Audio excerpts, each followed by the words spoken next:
Welcome, everybody, to Mom Street USA. My name is Jackie, aka Wish's Mama, and I am joined today by two wonderful friends of the podcast. I am joined today by our good friends Ty and Sarah. And today we are going to be talking about how to take better photos at Disney. Now, don't take that as like an insult to your current knowledge, but we are hoping to maybe enhance a little bit of what you are doing in the parks and give you some additional things to think about when it comes to taking photos in the park. So that is the goal for today. But before we jump in, Sarah and Ty, how are you guys doing on this wonderful evening that we're chatting? Start. Um, we're doing really good, really good. It's been a little bit chaotic start, but we're here for it. We love it. Yeah. We may have had some tech issues, just a few before we started recording, but And you're the doing video, and of course, this would all just happen, Absolutely. but we're doing really good. Yeah, no, and just want to say once again, thank you so much for letting us be a part of your podcast. And we're excited to just be here and hopefully give people maybe some tips that they may not, thought about, taking photos throughout the parks. So yeah, I'm excited. It's always fun when I can pull in people that know way more than me about things because while I know a ton about the parks, I know very little about taking photos. So this is the perfect mashup of our knowledge here. So the goal again tonight, like I said, is to give you guys just some tips and some things to think about. Sarah and Ty are experts on photos and videos and all that good stuff. So they are here to give us the rundown on photography and give us some accessible ideas that we can use. We're also going to talk about maybe some hidden photo spots in the parks that we like. So whether you're using a cell phone or a digital camera or whatever device you have, our hope is that these tips will be able to kind of universally apply to everyone, regardless of what you're using. So we're here to enhance the photos that you're already taking and give you some extra things to think about. We know that people that go to the parks, you want to document your memories. And while PhotoPass is a great option, and we've talked a lot about PhotoPass, I did a whole episode on PhotoPass not that long ago.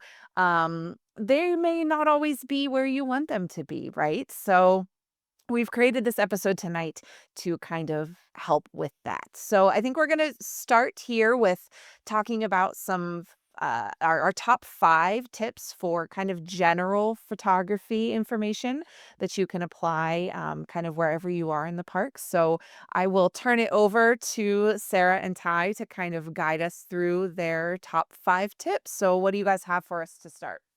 Oh, absolutely. First, I want to say that these 5 tips are there are some actual good settings opportunities that we could go through.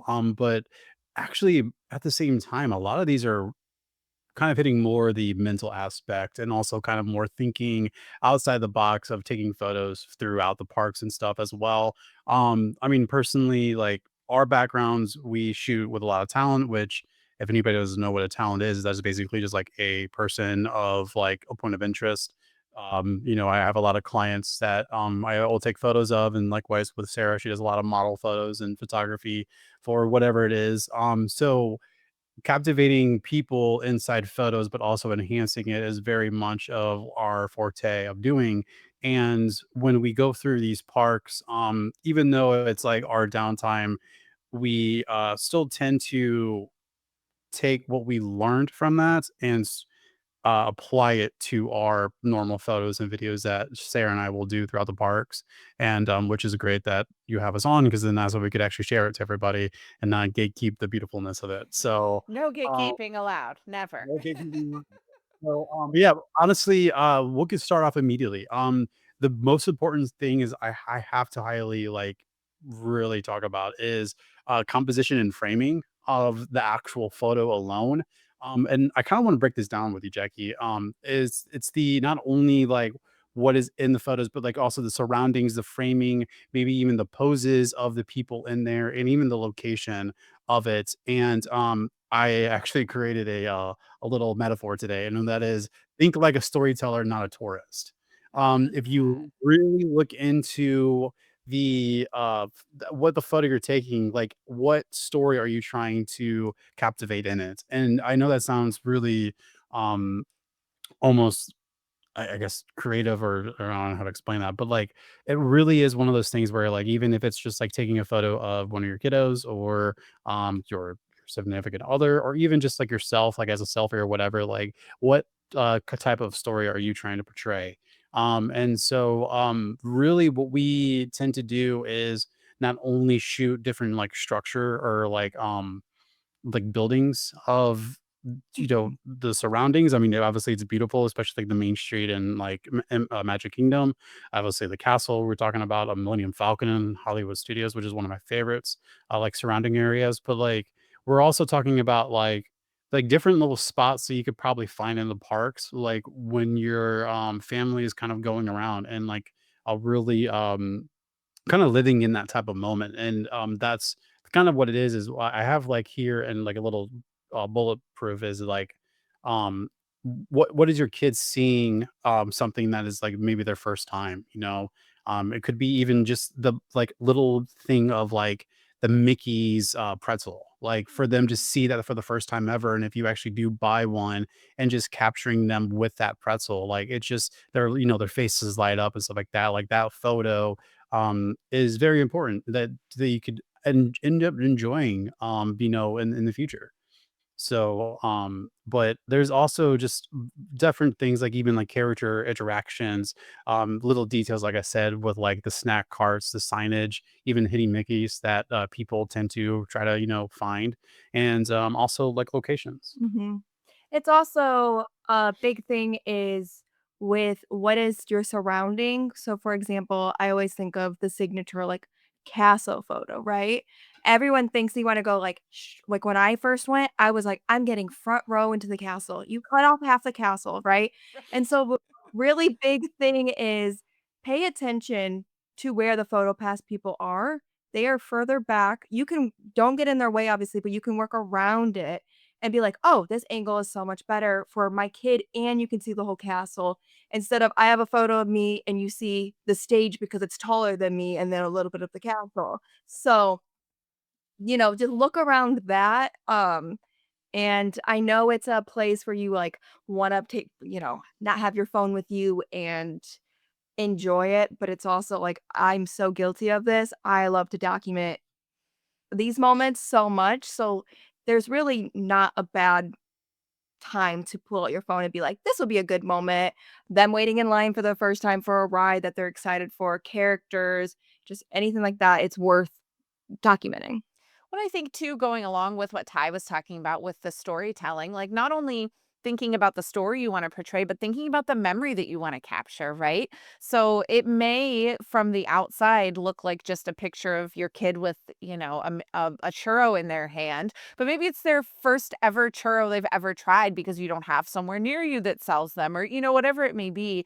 You're not only going to capture the story, but in turn, you're also capturing the memory. So that way you can look back at that photo and see exactly what was happening and you remember and it like immediately takes you back. Like I've got photos from my kids' first trips that's like, yeah, I can like literally take myself back to that moment just by looking at the picture. Yeah. Yes, that's the whole purpose of documenting it, like, it's a memory for you and for them, you know? Number 2 is a big one, is take the photo even if you feel uncomfortable. Like, if it's yourself and you want, those cute little what you see everyone posting, Little and you're gonna Instagram photos. Instagram like, you deserve those photos of yourself or your friends or your kids. Just take it. Nobody's gonna see you. They don't know you. You're never gonna see them again. I have to drill this in my head, so I wanna drill it in your guys' head. Just take the photos. Like, don't obviously be in people's way. Like, be mindful of that, but it's gonna do the uncomfortable, you know? Yeah, and this is kinda like what I was talking about too, is like a lot of the tips that we do have is actually like, strategies for better shots for your phone or like camera that you're using. But at the same time, though, realistically, this is a very important thing. Like what Sarah was saying is it's very kind of crucial because as a person that we shoot constantly for clients and stuff, like I feel comfortable behind the camera. I don't get that weird like secondhand embarrassment. But when it comes to me being in front of the camera, and, like, taking photo, like, for example, when you like, when we were hanging out at, oh my gosh, what was that called? Potato Land? No, no, no, not Potato Land. I mean, that was The also a good one that too, was Potato Land. funny. What was the Jollywood? Jollywood. When we were at Jollywood and I was in line to go see Donald Duck, obviously, I love Donald Duck, but me being, like a 32-year-old guy, like, I'm standing in line with no child, and I wanna take a photo of Donald Duck because I love him I love Donald Duck just so much, but, like, for me, though, to get that photo, like, I was like, "This is really weird," but I really wanted it, though, and it's just, like, one of those, like, situations that you gotta make it fun, especially, like, with me with Mike Wazowski, and I like Mike Wazowski'd him, like, I made that interaction fun, but at the same time, though, if I was super uncomfortable and I didn't wanna do that, then I would have not gotten uh, those memories and those moments, and so I'm glad I did. So, but if you kind of if you I understand that this could be hard for people to do it, but if you just kind of mentally tell yourself that I will never see these people ever again, Mhm. because they're doing their own trip, they're doing their own thing too, they're gonna have what I mean? Like, I see those families that have those 50 plus people that are all wearing the same shirt. Like, I mean, you can't tell me that out of like that 50 people, like at least five of those people don't want to wear the shirt because it like unifies them. And like, that takes a lot of, guts to even do. So it's like, realistically, if you kind of get through that hump of just like, I'm never going to see these people ever again, It's my even, trip, even local like people, like you're never going to see these people again. yeah. And it's just like enjoy it how you want to enjoy it and get the photo with the characters or the location or get the balloon shot, whatever you want to get. Like just go and get that because definitely it's going to be very crucial to get. Yeah, and I Mhm. think especially, like, myself as a mom, I get stuck in the, like, "Well, I'm just gonna take a picture of my kids," or, "My kids can just go take the picture," and it's like, no, you have to push yourself, put yourself in the photo. If you're a solo parent or a solo adult with kiddos in the park, ask someone to take your photos if you're not at a PhotoPass location, like, make sure that you're People in. will, Yeah, like exactly, they will have no problem doing that, so making or sure. usually another little extra tip, if you sometimes, like, I will offer if I see somebody trying to take a selfie couple, I'm like, "Do you want me to take a photo?" And they normally turn around and says, "Do you want me to do the same for you?" And it's Right, like, "Yeah, thank you." Like, right. I promise you it's not scary. Yeah. Like, it is, but it's not. Like Right. And I will say, trash cans make great little tripods if you happen to need one to set one up to do like a timed photo situation. yeah, But yeah, there's I lots always of. I use my book bag to Yep. get videos, and I screenshot them with Ty and I, like, it's just us 2, I'm like, "Book bag it up." Like, Yeah. we make it happen, you know? Right. Right. And that also being said, PhotoPass photographers will take photos on your devices. You just have to I was ask able to say them. that. Yeah. Just have to ask them. So if you're getting the standard Main Street castle shot, they're gonna take it on their camera, but they're also totally willing to take it on yours. Again, you just have to ask, which is hard, and it can be hard if you're trying to wrangle little ones or you've got a bigger group or whatever's going on, but you just gotta ask them, and they are more than happy to do that. Yes. That's another just like professional tip, if you ever taking a photo with families with little ones, make sure you get the shots with everybody with the little ones before anything else because you have like 10 minutes. Like I know that we don't have kids, but I've worked at plenty of studios and also weddings and family portraits to understand when you have a toddler or somebody that's under the age of Get them 5, stood up. you have like 10 minutes and it starts like right when they step foot and so, like, realistically, we treat it the same way. It's like, just get those photos, those main photos of the large group first, and then if you need to do some little split offs between like whatever, then definitely get those. And obviously, those will be bonus. But make sure you get the priority as the main group before anything else. And I promise you, you'll get at least something out of it. Yeah, my last big family trip, there were 10 of us, and 4 of them were kids, and they were 8, 6, 4, and 1 when we when we went. And so we literally our first morning that we walked into Magic Kingdom, I looked at Mhm. everyone and I said, "This is your mandatory group shot," because And I my parents who are with us, my father he is not a photo taker. He hates Oh, yeah. taking pictures. And so I was like, "This is your one mandatory one. I promise you I will not require you to be in any other photos the rest of our week, but we have to get a family photo of all of us together in front of the castle, and we did it first thing when we walked in during early entry before we did anything else because I was like, "We won't have any meltdowns, we won't have, ice cream on our shirts, we won't have any of that. We're doing it now." All, like, happy and not overstimulated, like, Uh-huh. everything's great. Yeah. Uh-huh. Yep, exactly. So I love that one. Take the photo even if you feel uncomfortable. No one's watching. Ask for someone to take the photo even if you're not super comfy about it. I guarantee you whoever you ask is going to be more than happy to do it for you. Yes, and I understand, like, not liking to be in photos, but you're one day gonna look back and be like, "Ah, I wish I was." You know, Exactly. even if it's one, just one. Right. Yes. So, Absolutely. I love that. All right, what's number 3 on the list? I'm excited to hear more. Let's do it. Okay, so number 3 is lighting is key. So let's break down lighting. Uh, just we're gonna just talk about just the importance of lighting in general, and also breaking down throughout the entire day. So obviously, when you're taking a photo, like depending on where you're at and the location of the parks, especially if you're going to Florida, and I guarantee it's the same thing in California, but I'm gonna just say it's in Florida because that's where we go to the most. Um, that the sun is very, very bright, during the daytime, and so making sure that you're hitting certain spots in the parks at a certain time frame of the day will give you better photos than others. Obviously, all of our phone does auto. So, like, it does great regardless. But at the same time, though, if you're doing a larger group of people, that's when you start tend on getting more like shadows. And obviously, people are going in between different windows of people. And then you may start losing just themselves in the photo because there's a weird cat like the cast of a shadow or whatever. So you just got to be very mindful of those, and which will break down each day. But realistically, though, lighting is very crucial for any parts of the actual parks alone.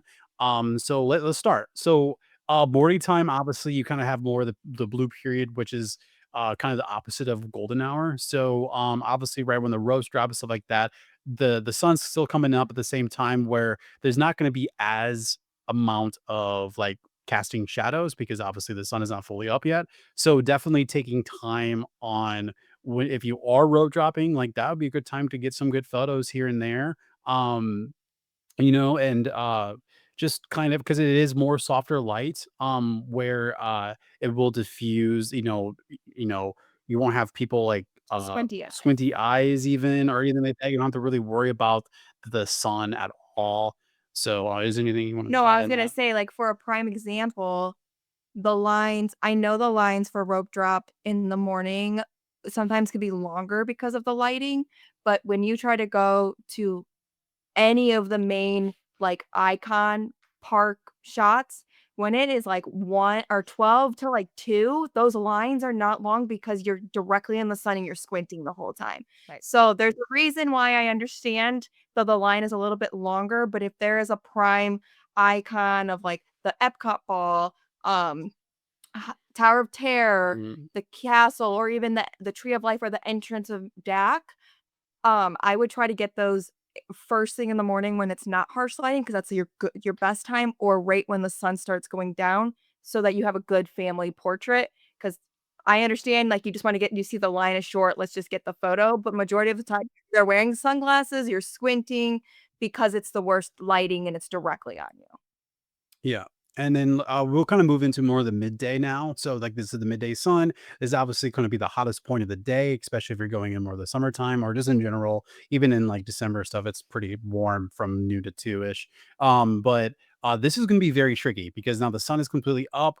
Now at this point, I would really suggest you looking for like shade, any overhangs, even. I know there's some like cover spots near like the left side of the castle. I don't know like what the actual like Mhm. building is, but if I had a map out, I could show you exactly what I'm talking about. But Over by Crystal Palace area, left as you're looking Yeah, at the castle if you're to the left. looking at castle like from the main street part, like you're like you the left or the right, they have those it's where, like, Oh, oh, so look, the little turrets with the little yeah, yeah, yeah, yeah, I gotcha. They're further like on the that. hub. yeah. Yeah, that's a good spot because like you have like a spot where it's It's shaded. shaded, but then at the same time, though, you get a really good backdrop of, like, the castle or even honestly, like, anywhere personally.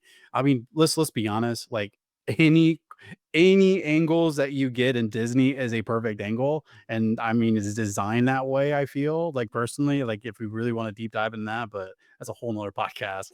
But, like, literally, though, like, it is like, honestly, any angle is Just work perfect, around. but definitely finding shadow or, like, more shaded areas, and then also, if you are, like, in the open, make sure the sun is actually behind you, not in front of you, because that will reduce the amount of squinting eyes and stuff, Mhm. and, it will help out a lot of people just to, figure all of that out.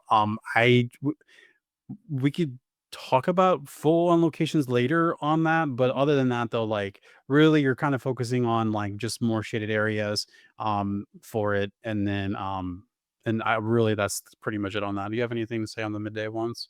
Yeah, it's you can also the easiest way to know where the sun is it's gonna sound so silly, like, it's that simple. Look how your shadow is going and then face the other way so that it's you're That's good. going yeah, you're going without having or the easiest way that I see families do, I've seen this witnessed it in the park, is they're going with their kid and they're like, "Keep going. Okay, you're not squinting at me anymore. Let's get the Mhm. photo." Sometimes it's that simple.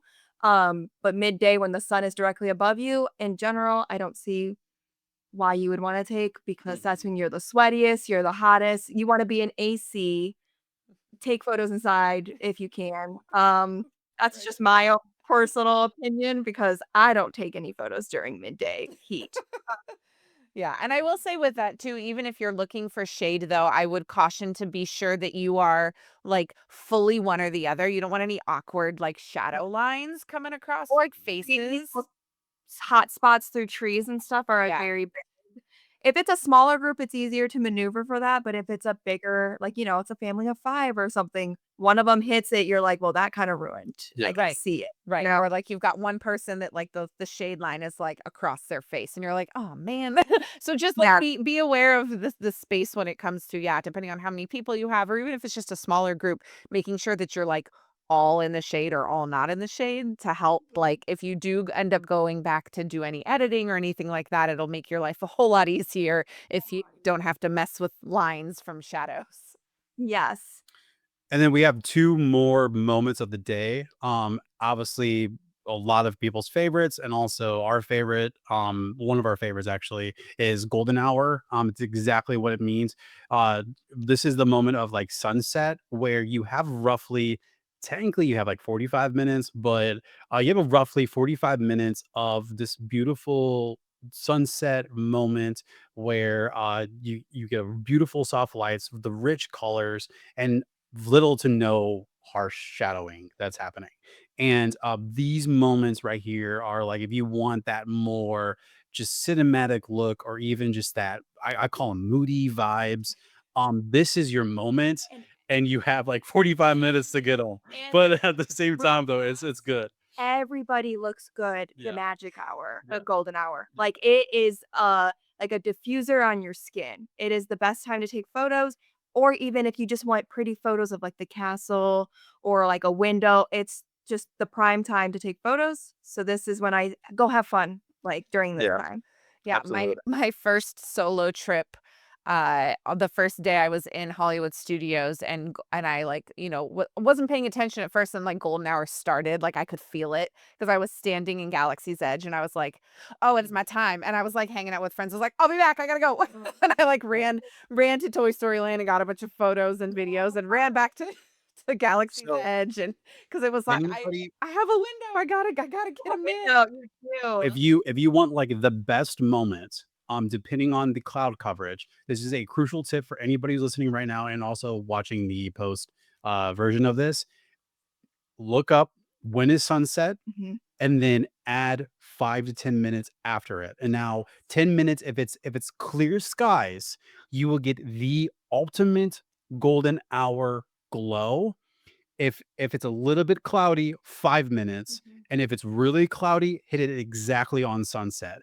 Those moments Those are the skies. most like important part to get the actual moments. That's what I do with my weddings, even like, especially when I take the bride and groom out and like on the fields and getting that crazy just golden look, it's because I'm hitting those moments. So definitely every single day, just kind of like look and see like, okay, like when sunset, okay, it's 8:35. Okay, so at 8:45, I'm at the Millennium Falcon or I'm at the castle and I am having a photo shoot. Like A it big is photo a shoot. bang, like just to start shooting constantly. But yeah, though that is the main part. But other than that, you still get some good shots, obviously after and before. But that is like the best moment to actually get, and then we'll transition into night shots, which I love night shots.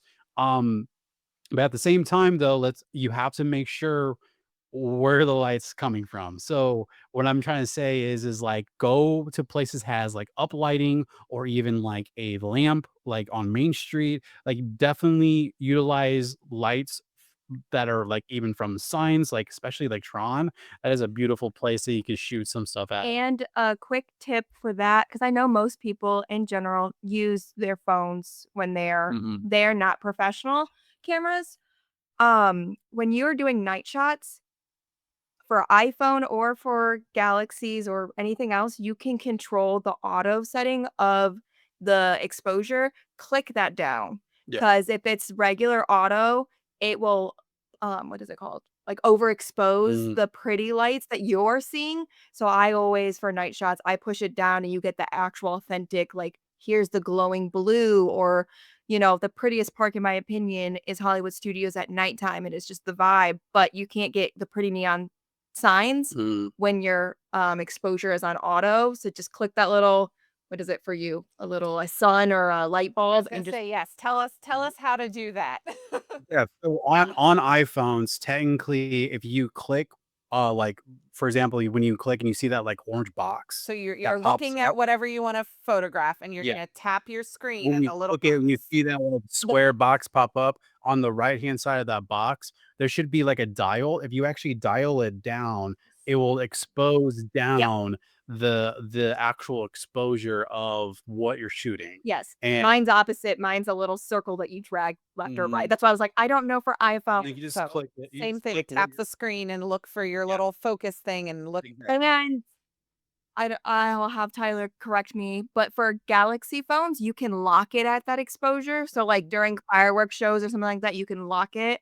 Tyler's gonna tell me right now. No, this is for so you see that box right there? So you click whatever you wanna look at, you see the sun? You Perfect. bring that down, and then it'll actually Expose it adjust properly Mhm. the exposure of whatever you need to focus on. That will definitely help for night out shots. for, like, night shots for whatever you're trying to do. Mhm. Yeah, So and in theory, once you've set it, as long as you don't, like, close out of your camera, it should stay. So, like, if you're doing several photos in a row, just don't Yeah. turn your screen off. yeah, And just keep exactly. it open so that way you still have that setting. You can always go back in Yeah. and redo it if you need to, but that'll Yeah. save you a few extra seconds, especially if you're doing, like, fireworks like you were talking about. There, Mhm. that's a big one You with want the pretty, yes. But also, like, what I'm also trying to say is with, like, finding actual natural lighting of, like, uplighting on a Mhm. building or even, like, lamps, if you're kind of outskirts of, like, because I'm gonna use Magic Kingdom, for example. If you're, like, near more, like, to the teacups area, It's that has tremendously a lot of low lighting, yeah. where if you actually don't have steady hands, any photos you try to take, especially when it's, like, dark, it is going to be so blurry, and because it's underexposed, so it's trying to I mean, I'm gonna get a little nerdy here, but, like, when you're taking a photo, like, it's trying to auto correct the actual lighting that's happening in the area. So as it's taking a when you're hitting the shutter release on your phone or even the camera, it's trying to figure out where the light source is. And sometimes it'll do what's called a long exposure, where it's trying to collect what it can, which therefore, if you're not holding your camera steady, it will make your actual photo blurry. And Mhm. now some people use it as a creativity They like spin or whatever. You get a fun like blur. But if you're wanting to do that, I will highly suggest you using what's called burst mode. I know that's on iPhone. I don't know what it's called on Android, but you guys have burst mode? Where you guys, like, make, like, I guess, like, back then it was called, like, boomerangs, Oh, I think so, yeah, but, like multiple. yeah, but you could do, like, a burst mode where you could, like, make a fun, like, little, like, Mhm. video. But yeah, other than that though, definitely looking for lights, definitely Main Street, leaning on railings, finding a window, whatever it is. Um, I mean, we'll go more into Yeah. it, but like Hollywood studios, vibes, great. I'm getting vibes. Like that is my Yeah. go-to. And then also just if it is an option, obviously, PhotoPass always has a flash. Yeah. Be mindful that your eyes might get the flash eyes of, like, it's really Mhm. bright, but if that is an option for you, they have a workaround where they have a direct flash to light you up. Yeah. So And I mean, like, if we really want to give you one more tip before we move on to the next one, we love continuous lights, not flashlights or like not like flashing. So, what we tend to do as well, even if we like professionally and non-professionally, what we'll do is we'll do one of our cameras. I will like hold my phone and just put on oh, yeah, flash the them. actual, like, flashlight on Yeah. and hold it to The whatever we're focus. shooting or the person that we're shooting, Yep. and then so that way we could take photos. Personally, a continuing light looks a little bit better than flash. That's my personal preference. I do know that people do like that flash look. I know it's kinda getting more trendy Trendy. again of, like, more of that flash feel, but Mhm. I just never been a fan of it. But it definitely it's an opinion of, like, what you wanna use, but other than that, though, like, that is one thing that we have done in the past. Yeah, and this is one instance where you want to put your face into the light, right? Like we were talking earlier about like not wanting to look directly into the sun when it's, it's certain positions, but like at the Yeah. nighttime, if you find a lamp or you find the light, you want to put your face Mhm. directly towards the light. Now, the other thing you may have to be aware of is if I'm selfie moding here and I've got it up here, I can't block the light from my face. I got to be a little creative off to the side, find the angle, right? We talked about that already. Find the angle so that you're not putting yourself in shadow after you already went through the trouble of finding the Yeah, light. absolutely. Yeah. Or you could get one of those fun small ring lights that connects to your phone. Oh, Those yeah. are all That is also the easiest way. we love using You those can too. get them anywhere for cheap. So And again, no one is going to care. No one is going to judge you. Just no. take your photos. Yes. Take your photos. Take your Perfect. photos. All right. Are we ready for number 4 on our list here? Absolutely. This one might be a little bit boring, but it's important though at the same time. Like now we're going into the actual like technical side of things, and Yes. that is the best settings to use in parks.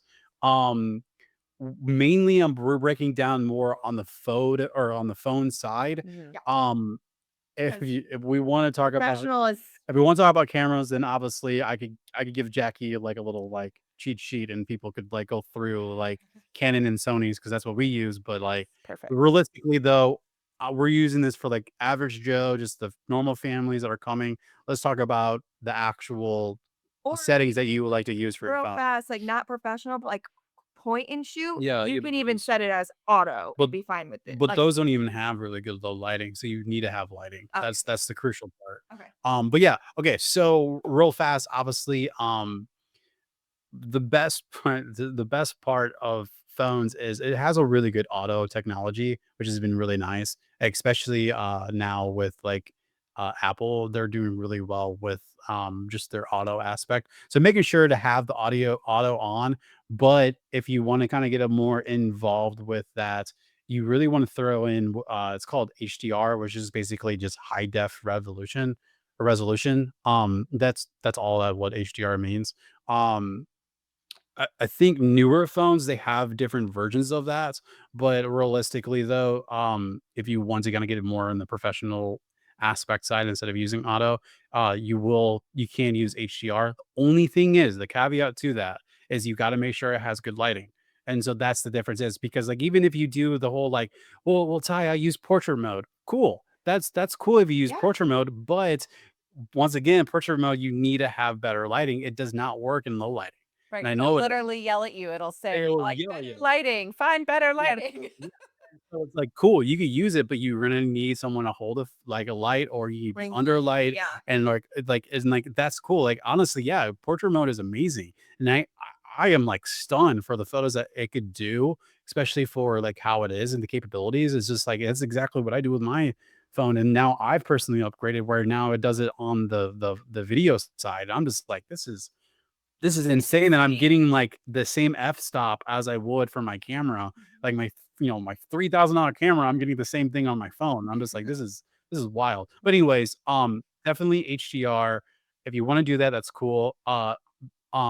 Auto, but if you put on auto, obviously, it helps balance the bright skies, the Mhm. even the dark rides, even the shaded faces, It also kinda adds pop to you, so you're not as flat. mhm.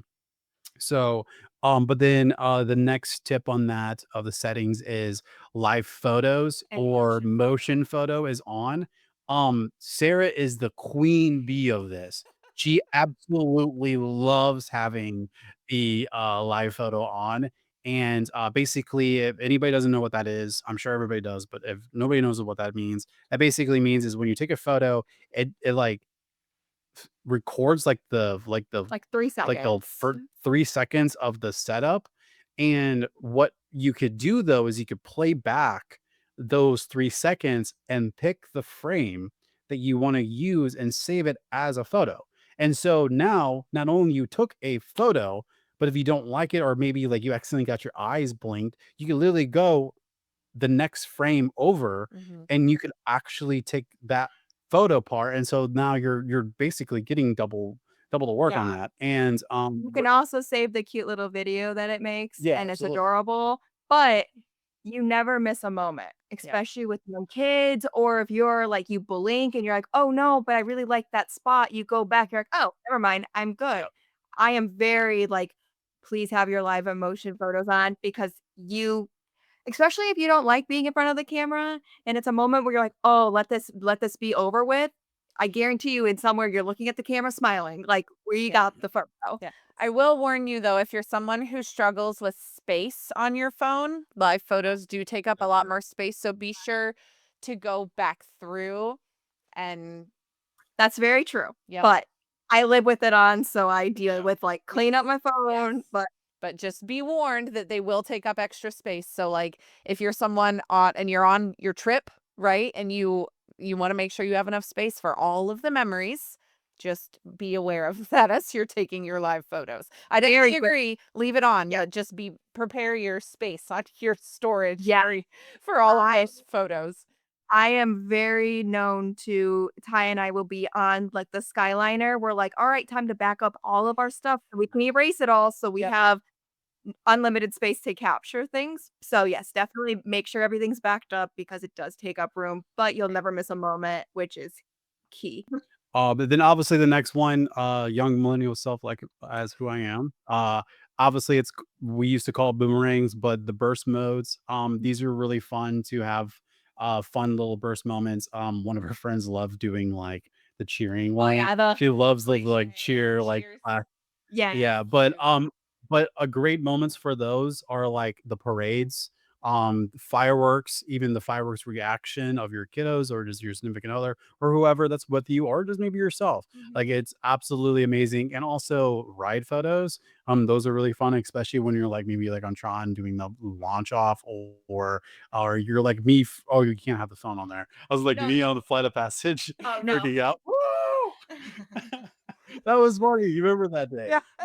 For those of you that don't know, I went to Animal Kingdom on my last solo trip with Sarah and Ty and took Ty on Flight of Passage for the first time.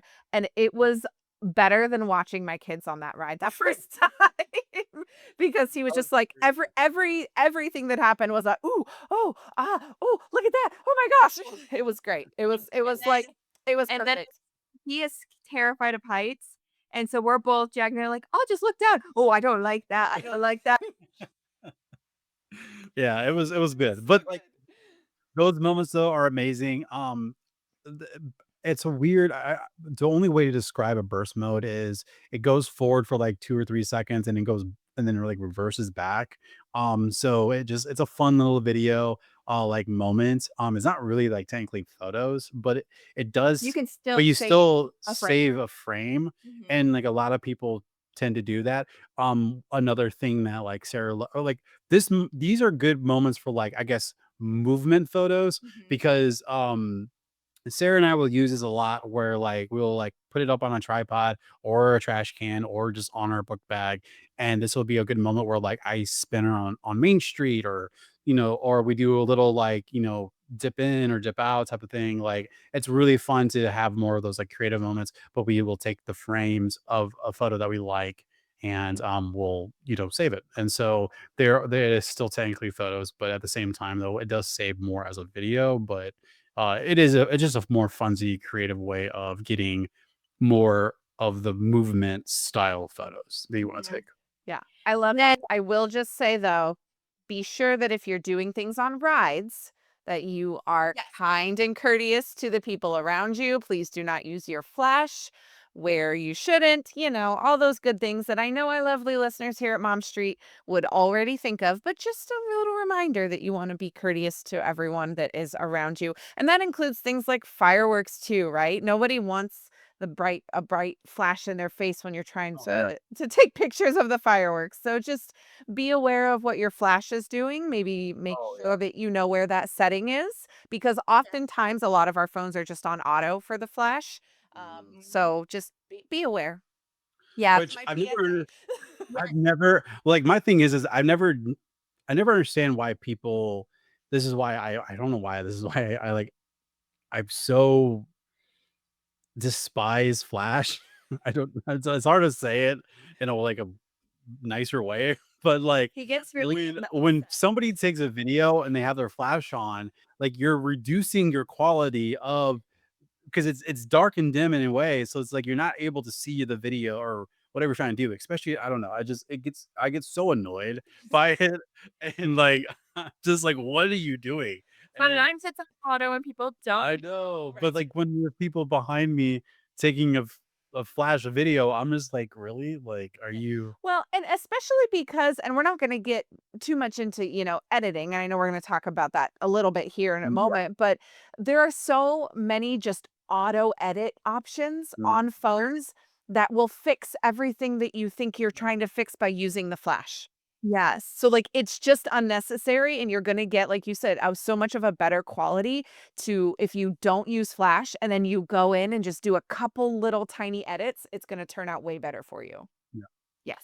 And which is a great transition. So the next and final tip of that is your post work on your photos. Obviously, we're not telling you right now to go sign up for Adobe and do Photoshop and like we're not doing that. Don't I'm do telling you it. now, It'll be overwhelming. I promise you, don't do it. this is more like I said, this is for average, just anybody that has a phone. You could easily do this on your camera on your even your camera app now. Even Apple is not coming out where you're able to remove things, Or but we're gonna kind of go through some like just easy things to enhance your photo for a just better quality like photo. Especially number one is if you are because like I said, it's kind of like a full circle moment.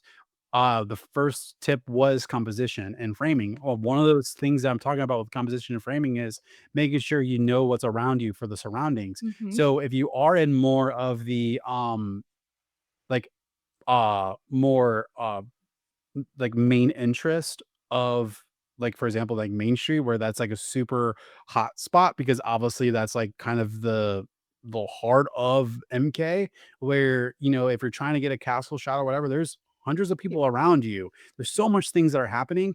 Obviously finding a good spot where there's not many people is the best. At the same time though, which I didn't know this until like literally 2 years ago when the PhotoPass people took photos, I thought they at least took about 5 seconds and removed people behind the people? No, they just keep it. So I guarantee you, I'm in hundreds of people's photos because I walked past them because I thought they at least did like a very simple, basic edit of people taking out.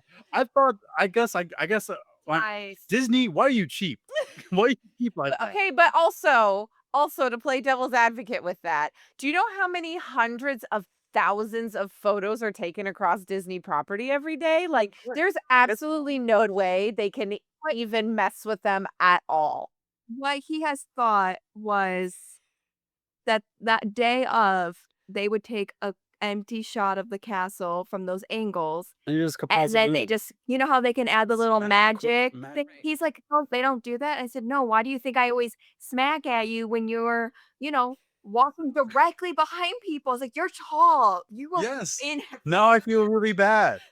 and it will never happen ever again. And now I'm walking on the sidewalk and like not getting through the But PhotoPass people. the But fun part is now even your regular on your phone, you can it's not always gonna be the best, don't get me wrong, look, it's not always gonna be perfect, but you can remove people or objects from your background because sometimes, like Ty said, or even Jackie said, like sometimes you can't control that there's gonna be thousands of people around you, but you can kind of circle them. It's very simple to remove them, which I am guilty of even for PhotoPass photos. I will download them and remove people because I want it to look like it's just me in the Magic Kingdom or wherever I'm at. mhm. Um, Very simple to do, and you can always convert it back to the original photo if you do not like the way it looks. You don't lose the original photo, which is amazing.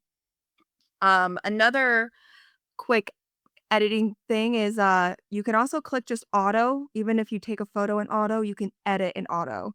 So that can help enhance just how your it's not as flat looking, which is always nice.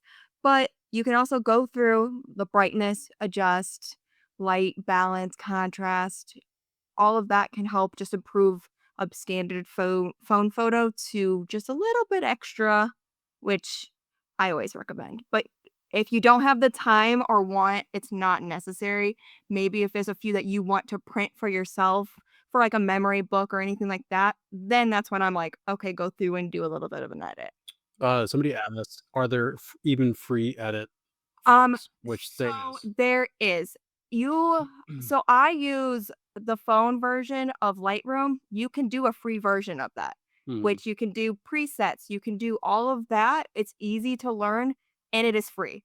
I do the premium because I like to do a little extra on my photos, obviously, but you Yeah. don't have to do that. Tezra is another one. You can do a free version. They give you different options and you can have fun with it. You could do like the disposable camera look or VHS look. Um, Again, there's a free version, and then there is you could pay a little bit to access the whole app. What's another one that's a We mainly use those. I mean, and also you gotta understand, like Canva has some free options that yeah, you can easily remove absolutely. people or just enhance things. Mhm. But in general, what they have updated for cameras for your phone in camera raw editing is so much better than what we had when we were younger. So, if you can't afford or want to download more on your phone, regular what your phone gives you Mhm. can do Which, I much. mean, like, I'll speak on the iPhone side because obviously I have an iPhone. I mean, that's the reason why we're kinda talking both worlds is because Sarah has an Android, I have an iPhone. So, especially, with iPhones, like, even with just the settings that you have, like, in your actual photo app, works wonders too.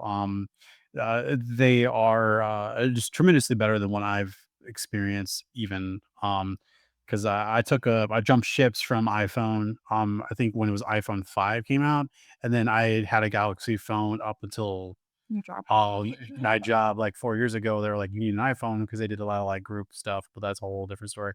But then after that, though, I've been having iPhone, and now I have the latest iPhone, and it has so many different editing that I never even thought of that they would actually have now, and so, like, even using the dials for adding a little more contrast and, like, just messing with the shadows even or the brightness of it and stuff, like, it's just adding those little, like, key things, just basic editing, of just some sort of color correction even, that is just truly it will just help boost the photo even more.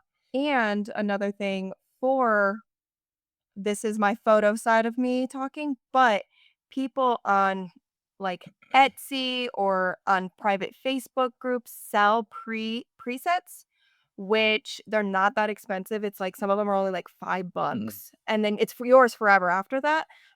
If you have Lightroom, it's just a one click and it can enhance. And there's some of them Mhm. that they make it custom for the Disney parks of like, oh, it is like harsh photos, one click, Yep. it can help solve your problems.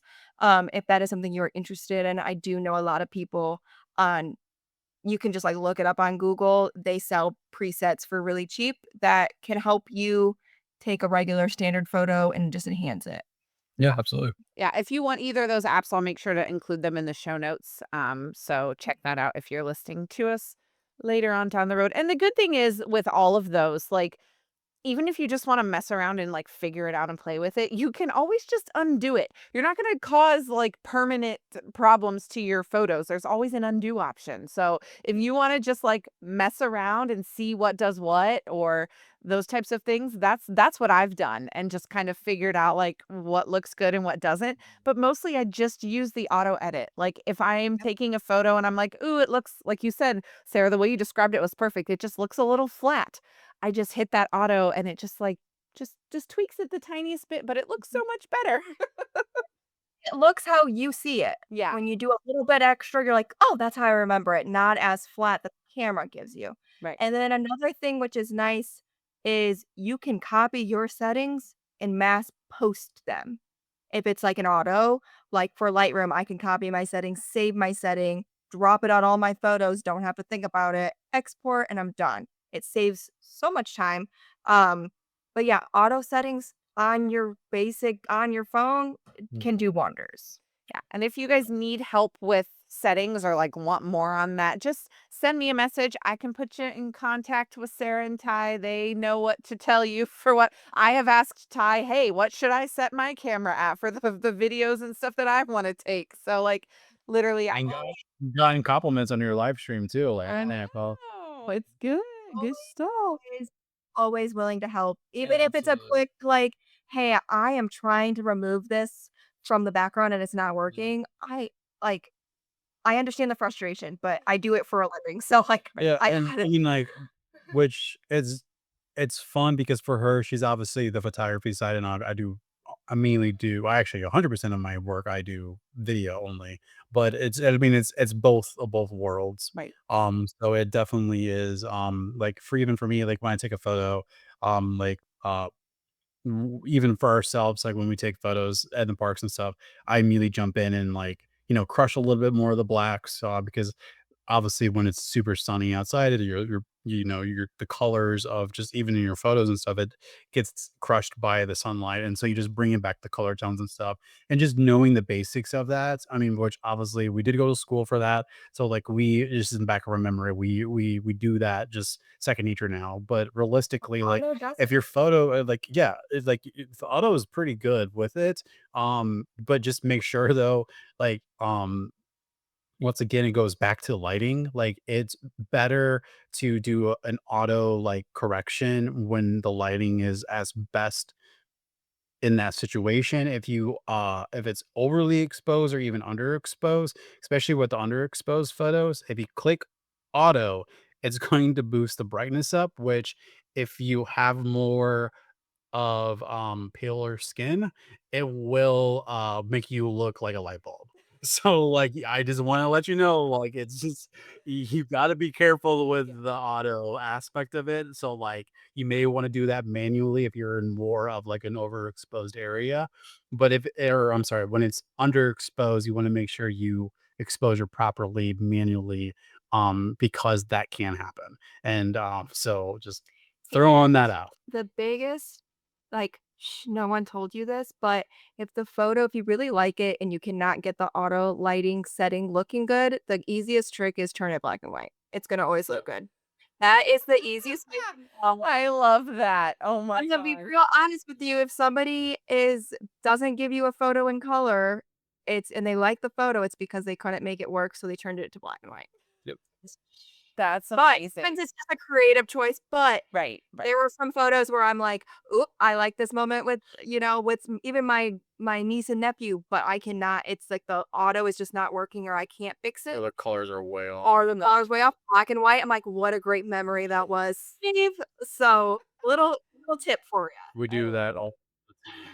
I love that. Sadly, you Amazing. really can't do that with a video, though. No. You're like, Yeah. "Why is this video black and white?" Well, your scenes I don't there know. I don't know how to do feel kinda messed up. Yeah, I wanted you to feel the nostalgic feel of, like, an yeah. er It's film noir. It's very sophisticated. My artistic nah, choice. good play, yeah, it's I love this. Well, so I think that's kind of the end of our 5 tips, 5 Yeah, plus. I feel like we kind of expanded on a lot of those, which is perfect. We love absolutely. give all the tips we can. But I want to jump to now talking about a few of our hidden or maybe just favorite photo spots in the parks. So I let's start at Epcot.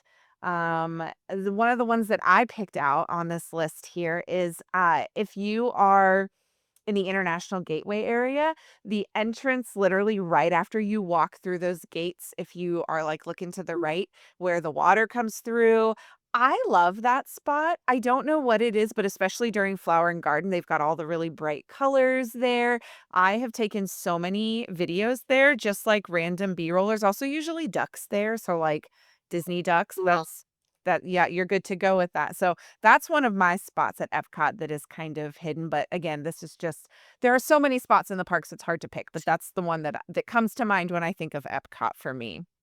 Yes, this is the hardest part for me when especially when it comes to Epcot because if you just like exit the main part, like the outskirts of the why am I blanking on words? Boardwalk? No, on the World Showcase. I could not think of that for like if you just like go into each area, you're gonna find a beautiful location. Yeah. Yes. Like even if you wanna just do I'm so guilty of it, I just do architecture photos, like, Mhm. close up. It's so pretty, but I've seen families that walk in, not even with photo but, like, they just go to an empty corner, and they're in, like, Rome, and it's just you will always find a spot off of the main strip where you're walking past them. If you just jump in there, you're gonna find a beautiful, beautiful location. And then another little tip is, especially with, like, you know, the beauty, the ball, um, just go on a different side of where the photo pass is, like, to the side of it, because you can get a good angle anywhere if you want the iconic photo, but it's out of the way from everybody. Always a good shot.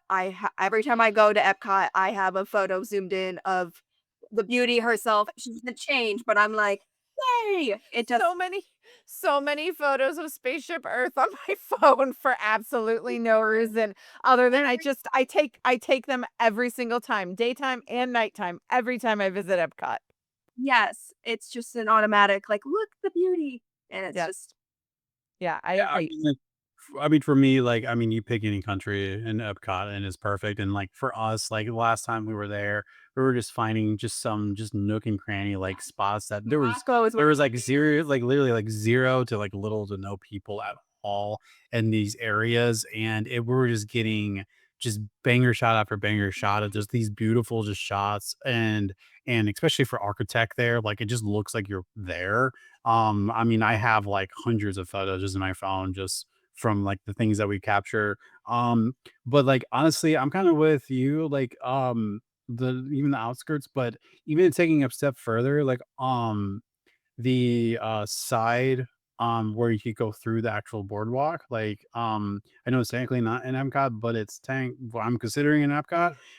That area is like also great to do, but kind of a sneaky fun one is actually going on the Skyliner and just taking it like a quick lap. Like obviously it's free to use, but like you get your own like cart where like we use that for like some fun like funsy just be safe. like photos and stuff like that. Obviously, yeah, I'm not telling you to like hang off and do whatever, but like You but need to be seated but it's definitely safely. though like it is a good spot where you have just yourself where you're able to get some really cool photos like in there as well. I mean we do it all the time. Yeah. Mhm. I think the skylighter is a fun one to also have in the background of your photos and your videos too. So like I like the walkway that leads you back to where Remy is in France, but there's like a little seating area kind of right after you get to like where the building is. And I have this amazing photo of my daughter who she had on these just massive purple sparkly ears and she's sitting at the table like this and it's like her in the front and the skyliner in the back and it's like oh, I love that photo so much, but I think Yes, the skyliner in the background is a fun one too if you're on yeah. that side of the park. It also helps you in general, like, if I understand if you have again, we don't have children, so there's a different outlook of having kids to not having kids, but if you ever get to go where it's not overwhelming, you get to just look at the little details. Like when you're walking over the bridge there for to get into Paris, there's the little bike with like paintings on it. Like there's so many little details that Epcot does so beautifully that I like to like I've noticed more compared to you're just walking and you're like, "Oh, here's the Eiffel Tower, here's this." So, just like it helps you be creative and have fun. Yeah, absolutely. Yeah, I agree. All right, shall we move on to what I know is your favorite park? Hollywood Studios. Tell us where you like, because there's so many spots here, but Oh, a absolutely. give us a It's few. all the methods. I mean, you're gonna. I'm very biased of these parks. Obviously, one of my favorite is the Hollywood Studios, but then at the same time, MK is another one. But first thing though, Hollywood Studios, you get all the cool vibes of it all. I mean, once again, to be to be completely frank, any corner, any angle, you're going to get great shots. But realistically, though, like there's some really fun ones. You have the actual um I don't know what the actual road is called, but I guess it's their Main Street version of it, but it's Hollywood Boulevard. Hollywood Boulevard, that's what it is. So basically where the Tower of Terror is, That's and just Sunset Boulevard. Oh, Sunset Boulevard, yeah, there it is. Hollywood is the main one, Sunset is the side one. So once again, just a kind of a side note to everybody, we just moved down here to Florida and we just have our annual passes and we're just fairly newer to it. So we're getting more involved with the Names are hard. Names They are hard, and they're not like the ones like Main Street, right? But like the ones at Hollywood Studios are not as often used, so I will give you that. But other than that, definitely, having that Tower of Terror, obviously it's iconic and in actual studios around. It's fun to get. Obviously I love Star Wars, so you definitely have some really fun moments with Millennium Falcon. Obviously, it doesn't be right in the center of it.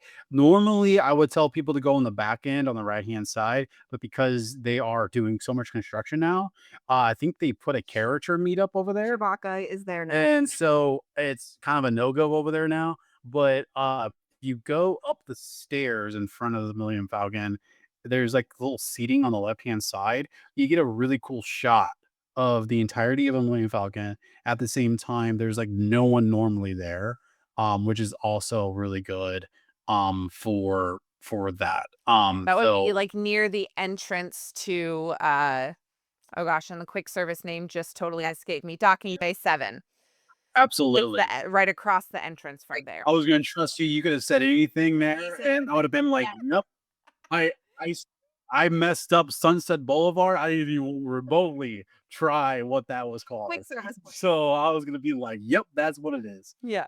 Yeah, So, it took me a second to figure that one out, but yes, um that's fun when you can get a different angle or different view of the same old thing that everyone takes a photo of, but a different look at it.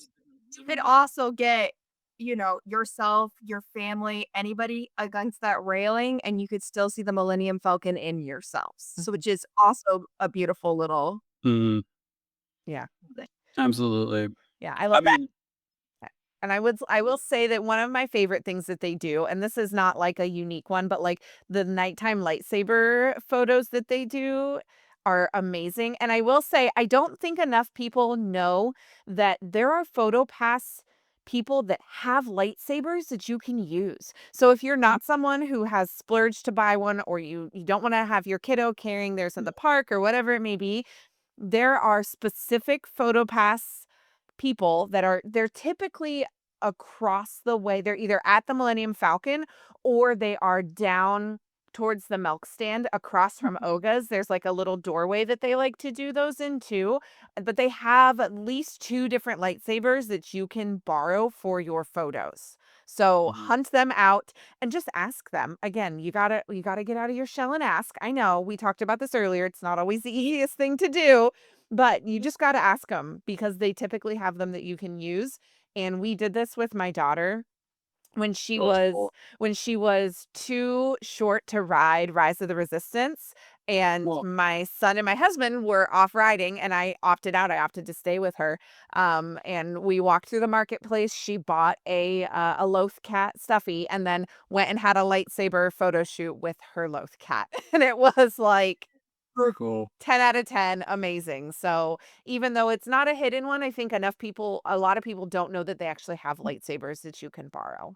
Which, yes, that is a big thing because a lot of people think, "Oh, I need to have," because usually you walk past and people are already holding the lightsabers. Right. Yeah, you don't have to have them to go have fun photos with Right. lightsabers. And And it Anna makes a good point that they do stop them at a certain time. It's not an all night thing. So you gotta kinda once it hits dark, you gotta start scoping out and you gotta kind of hang tight until they come out and make sure that you jump in line because the lines get long and they don't do them all nights. I just think Hollywood Studios is such a great park at night, but I think so many of the things that we've talked about with like the exposure and stuff is so crucial here because of the neon lights, because of everything that they've got going on that give it such a great nighttime vibe. You got to kind of be aware of what your settings look like before you jump into those photos.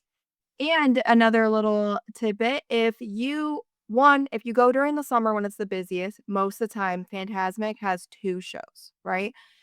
Most of the time, people with younger kids or they've been there all day try to go to the first show Mm. if they cannot make it to the next show. During that time, it's prime photo time.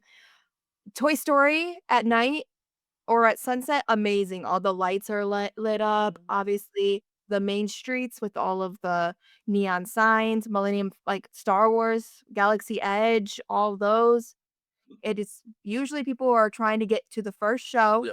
and get out of the park. Don't blame them. But if you can go run around and have some fun taking some photos, Hollywood Studios is one of the best parks to take the nighttime photos because it's made to look like you're in Hollywood. So, Yeah. yes. And I will say they, for sure, Hollywood Studios, and I know at Epcot, oftentimes along their main walkways will have lights that are meant to help illuminate like the sidewalks and stuff, but you can sometimes use those for your photos. So there are some I know that are like back from the Chinese theater along Hollywood Boulevard that you can kind of, if you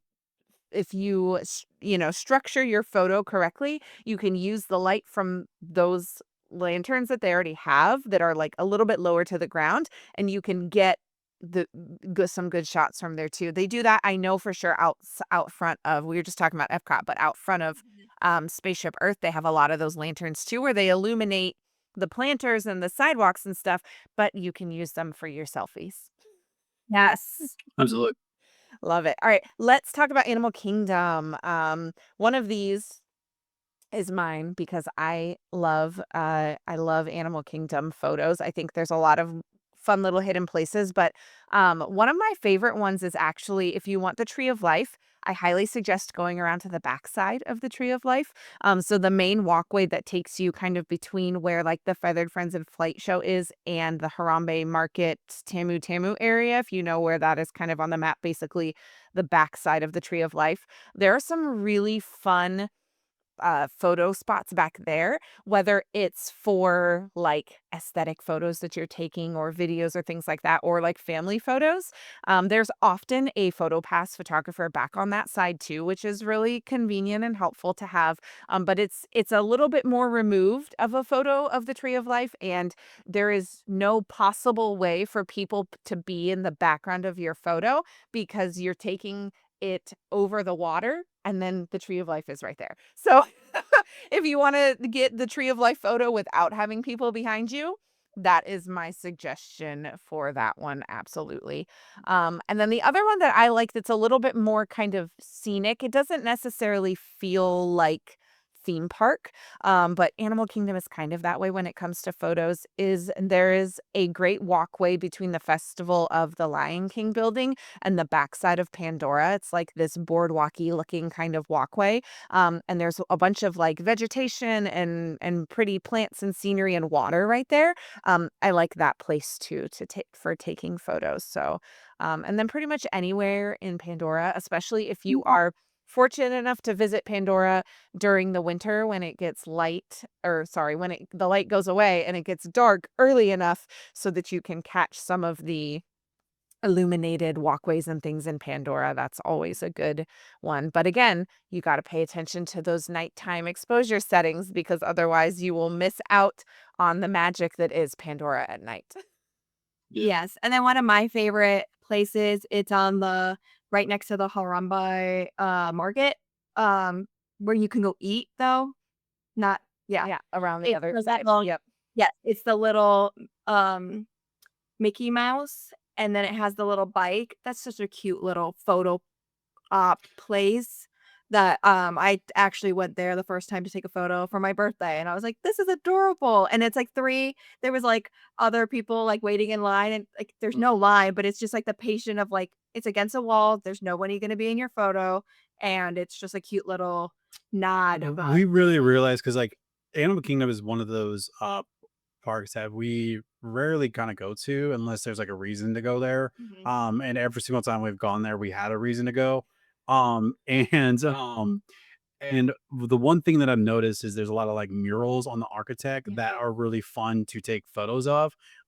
So those are like those moments that are really fun to like really captivate, that are just unique and different than just a typical like real life and like, Mhm. just a couple more IP spots. Mhm. Like, it's more like you could find those like little hidden gems for your photos and stuff. And that's what we did, Mhm. especially. That's like, especially the little Mickey with like there was like it was like a bike literally coming out of the wall, Yeah. Yeah. and it was really cool, and it's just like, something that you just don't really get to see, anywhere else, and so that's what we try to do definitely for, at least going in on looking Kingdom, so Mhm. Yeah, Animal Kingdom definitely in the photos, it doesn't give you the theme park vibe, right?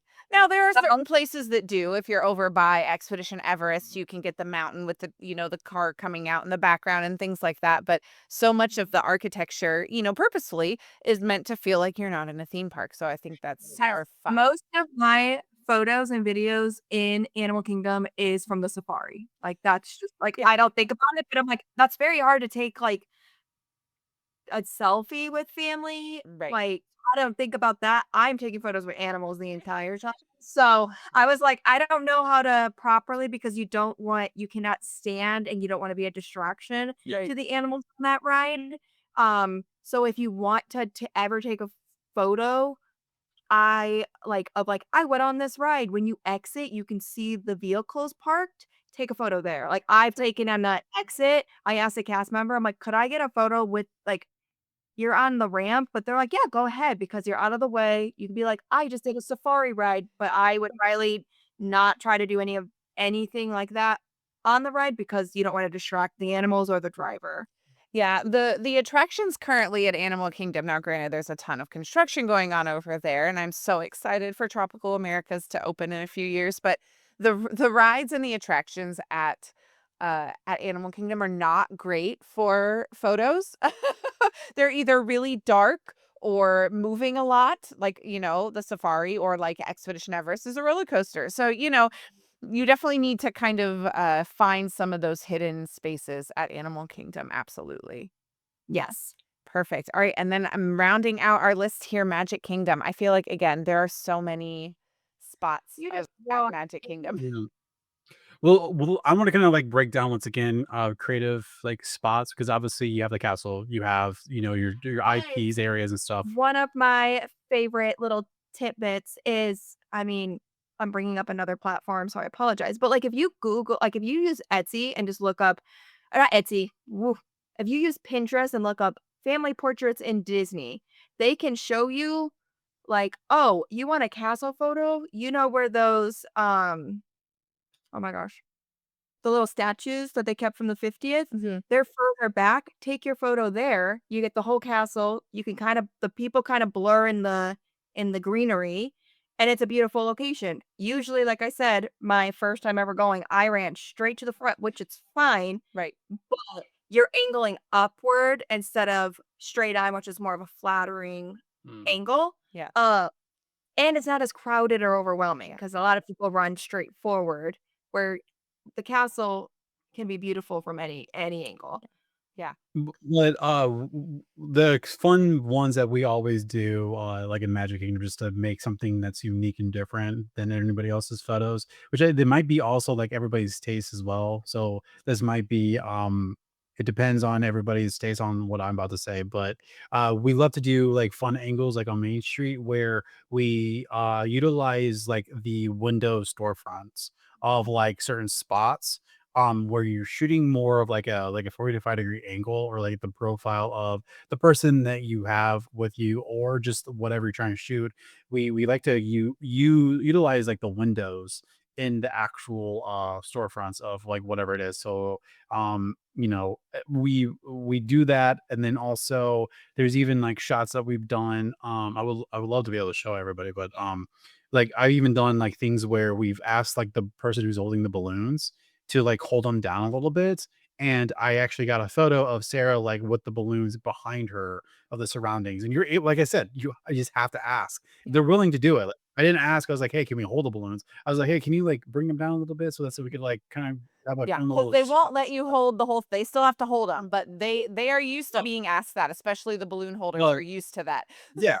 But then also we even done where there's a really fun frames where we go inside the actual shops, and it's the huge walls of like Mickey Mouse and the stuffies and stuff. I was like, hey, why don't you grab one and act like you're like looking at the wall? And it's just like a fun frame where it's the entire frame of just her, but, like, surrounded with the Mickeys and just her holding it, and that's a good, like, in the moment, like, storytelling piece, as opposed to, like, "Hey, I'm holding a stuffy," or whatever, and, like, obviously, we didn't buy it because like, we're in the store, but, like, Right. it's a fun moment where it allows you to go back to, like, the moments. Or even for her, she's obsessed with Stitch. There was one that was, like, super gigantic in the world of Disney in Disney Springs. She's holding it, and it's just, like, it's just fun just getting those moments, like, in the actual, park as well, besides just the typical, like, castle. So, and obviously, like I said, I kinda mentioned it before, the left side, like, where that little underpass is, it's a kind of a nice little sneaky spot where no one really is there to get a good angle of the castle. Mhm.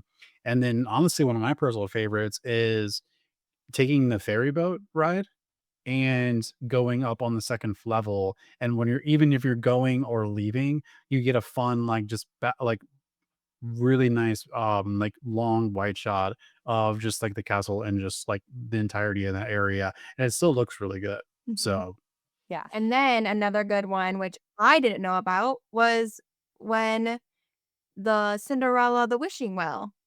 That's such a beautiful spot. Yeah. They're far enough away.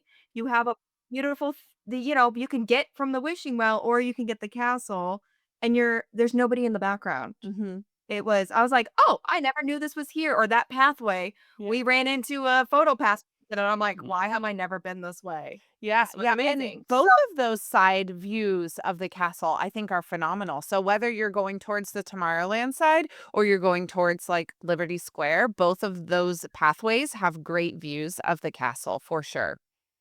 Yes. Yeah, I would agree with Yeah. that. Those are some of my favorites when it comes to the castle. I think it's fun to get a different perspective on those and different view on those. There's a lot of places, especially at Magic Kingdom, that people just tend to take those photos of, right? We were talking about the castle, but again, it's that moving slightly off to the side or slightly back a little bit to Mhm. give it a little bit different. Like I like if you're going to be up close to the castle, I like, even if the little walkways that take you directly underneath the castle are not open, they usually have a rope, but it's usually up a few steps. If you go up those few steps and get it kind of at an angle, I've got a great family photo of us on the left hand side, and the rope is up because they had it closed off for the show that they were doing. But we went up against the rope and were able to get kind of that side view. And you basically remove all of the people out of behind you Yep. then because they're all down below you in that little courtyard instead of in the background of your photo. Yes. And then another just fun photos is, um, at the rides, right? Like the iconic outside of Peter Pan, such a cute backdrop. Dumbo ride going, so fun. They also have a photo op where it's the ride cart planted. I'm pretty sure they have a teacup one in Disney World, right? Or is that Disneyland? Disneyland has the teacup outside, yeah, but we do have an elephant outside of Dumbo. Yes, the elephant outside of Dumbo. Because I remember they were too scared to ride the ride, but they wanted a photo, so we put them in that, and it's such a cute moment. So, like, they have so many you don't have to just get the castle to have moments of, this is their first ride. mm, Back up, you're in line, or, take a photo of it because that's Yeah. it's such a good moment. Yeah, Absolutely. there's when you exit, Haunted Mansion too, there's usually a PhotoPass photographer right there that will take great photos because you are close to the mansion, but they get the good angle to get it kind of to where you can see the whole mansion behind you, and they also have usually, like, the hitchhiking ghost little magic shot that you can do over there, which is one of my favorites, so, yeah, absolutely, and I think Yes, but and Go ahead, Sarah. go ahead. I was gonna say, again, you can always ask a PhotoPass person to take a photo on your phone. They have truly the best angles from all point of views because that's where they're supposed to be for you to get a PhotoPass photo. Wait in line. They'll have to take it on their camera, but you can also ask them, be like, hey, can you get a photo of us on the phone? I know it's asking, but like, you're going to get a good photo. Yeah, because they know what they're again, we talked about the framing, like, they know what they're supposed to be framing, they know what they've been trained, that's why they're there. So they can help you at least get the basic level done, and then you can go take it and edit it like Sarah was saying, even if you whether you buy the PhotoPass one or they have it on your device, you can jump in and edit that, definitely. Mhm. Perfect. Well, I think that kind of wraps up now. That was not a comprehensive list of all of the photo spots, obviously, but those are just some highlights that you might want to visit whenever you go to the Yeah. parks. I mean, the 4 or 5 hour like podcast breaking down every individual area. And it changes all the time, right? You find PhotoPass photographers, sometimes they're there, sometimes they're here, which is great. Like it's so fun. And I will also kind of while we're talking about that mention, like if you see a PhotoPass photographer, take a look at what they're taking Yeah, a photo of because they you will move yeah. later in the day. But they move. Well, this is crazy. They move where the lighting is. Yes. That's that's exactly what they're doing. It's Main Street. Like, They are Main let's Street. yeah, yeah, but, But like, I could tell though, like, in certain spots where they're, like, changing directions, Mm, especially in Hollywood studios, there's a lot of, like, moments where they do move, like, the differently, right. and I'm just like, you're literally following the light, so it's a crazy concept, but, like, definitely follow where the light is, so Yeah, and you never know what you might have, like, missed as a good angle, like, I feel like there was that night where all of us were hanging out at Magic Kingdom, and we had ridden Little Mermaid, and we're coming back around towards the carousel, and we ran into the PhotoPass photographer that was outside of Be Our Guest, but was getting it so that the Beast Castle was in the background, and we got super cute photos over there, and I would have never stopped to think about that being a really great photo op, but it was a really fun one. Yes, and again, if the line isn't even long, just jump in. Yeah. Like, it's so fun. That's like you said, we were just walking, we're like, "Oh, we'll take a photo," and they turned out to be yeah, such cute photos. Yeah. absolutely. Yeah, exactly. I love it. Well, thank you guys so much for joining us for this episode and hearing us yap on about photos and how to take them and where to take them and all of those types of things. Thank you, Sarah and Ty, for giving us your time on this episode to chat about all of your knowledge and give us all these great tips for taking photos in the park. I have learned a lot, and I feel like our listeners have also probably learned a lot from you guys today.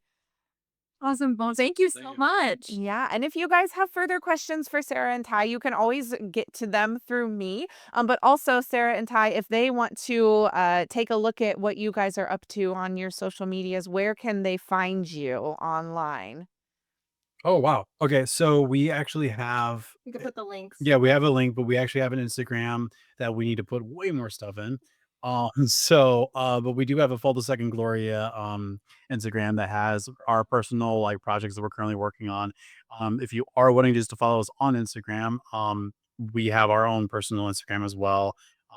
I think mine's like Tyler Fall 15. And Yeah, and mine's Sarah M. yeah. Gloria. So And then we'll put it in. we're on TikTok as well. Yes, we're on TikTok as well. Obviously, I see most of you guys because we're part of the Pocket fam. And then also, yeah, that's pretty much it. And I am a part of the Mom Street Patreon. So if you have any questions in there, I am in those comments. So And I mean, not trying to say anything, but I'm also going to be creating a whole new series this year on just my video aspect of just me kind of restarting everything.